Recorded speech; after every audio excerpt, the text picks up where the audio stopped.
আজ বানাচ্ছি চিকেন দিয়ে এঁচোড়ের তরকারি। প্রথম থেকে দেখানো হলো না।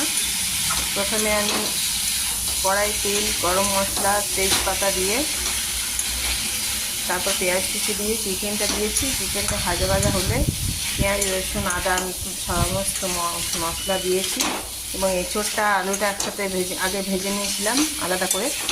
তারপর চিকেনটা কষা কষা হলে মটরশুঁটি দিয়েছি এবং এঁচোড় আলুটা দিয়ে দিয়েছি। এই পর্যায়ে নুন, হলুদ দিয়ে মশলাগুলো সব দিয়ে দিয়েছি। তারপর আমি কষাচ্ছি ভালো করে। কষা কষা হয়ে গেলে, মশলাটা ভাজা হয়ে গেলে, কাঁচা গন্ধ উঠবে না, তখন আমি জল দিয়ে দেবো।